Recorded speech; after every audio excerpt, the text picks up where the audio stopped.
Assalamualaikum warahmatullahi wabarakatuh. Sahabat Islam dalam kehidupan yang dirahmati Allah, teman-teman. Pernah nggak sih kalian berpikir, kenapa ya hidup ini rasanya penuh banget sama ujian dan cobaan? Apalagi kalau kita punya cita-cita besar, rasanya rintangannya makin banyak aja. Tapi tahu nggak, dalam pandangan Islam, justru disitulah letak rahasianya. Coba deh, kita lihat kisah para nabi dan orang-orang saleh terdahulu.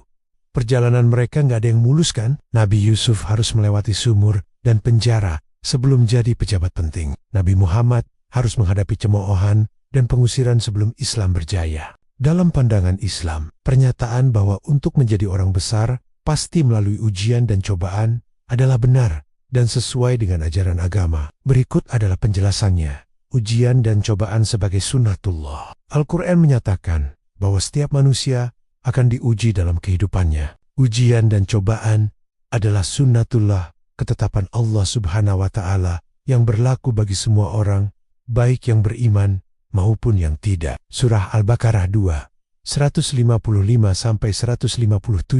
menjelaskan bahwa Allah SWT akan menguji hamba-Nya dengan berbagai macam ujian, seperti ketakutan, kelaparan, kekurangan harta, jiwa, dan buah-buahan. Ujian meningkatkan derajat. Dalam Islam, ujian dan cobaan bukan hanya sebagai bentuk hukuman atau siksaan, tetapi juga sebagai sarana untuk meningkatkan derajat seseorang di sisi Allah Subhanahu wa Ta'ala. Semakin besar ujian yang dihadapi, semakin besar pula pahala yang akan diperoleh jika mampu menghadapinya dengan sabar dan tawakal. Contoh dari kehidupan para nabi dan rasul. Para nabi dan rasul adalah contoh terbaik dalam menghadapi ujian dan cobaan. Mereka diuji dengan berbagai macam kesulitan, seperti penolakan dari kaumnya, penganiayaan, fitnah, dan peperangan. Namun, mereka tetap sabar, tabah, dan istiqomah dalam menjalankan perintah Allah Subhanahu wa Ta'ala, sehingga mereka menjadi orang-orang yang mulia di dunia dan akhirat. Hikmah di balik ujian. Ujian dan cobaan memiliki banyak hikmah.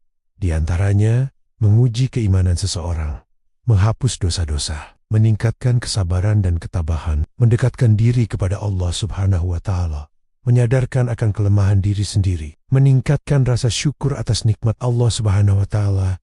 Dalam Islam, orang besar bukanlah orang yang memiliki kekayaan, kekuasaan, atau popularitas semata. Orang besar adalah orang yang memiliki keimanan yang kuat, akhlak yang mulia, ilmu yang bermanfaat, dan amal saleh yang banyak. Orang besar adalah orang yang mampu memberikan manfaat bagi orang lain dan berkontribusi positif bagi masyarakat. Untuk menjadi orang besar dalam pandangan Islam, seseorang harus melalui proses yang panjang dan berat. Proses ini meliputi mempelajari ilmu agama dengan sungguh-sungguh, membiasakan diri dengan ibadah dan amal saleh, menghadapi ujian dan cobaan dengan sabar dan tawakal, berusaha untuk memperbaiki diri dan meningkatkan kualitas diri, berdoa kepada Allah Subhanahu wa Ta'ala agar diberikan kekuatan dan kemudahan. Kesimpulan, dalam pandangan Islam, ujian dan cobaan adalah bagian tak terpisahkan dari kehidupan seorang muslim. Untuk menjadi orang besar yang mulia di sisi Allah Subhanahu wa Ta'ala, seseorang harus mampu menghadapi ujian dan cobaan dengan sabar,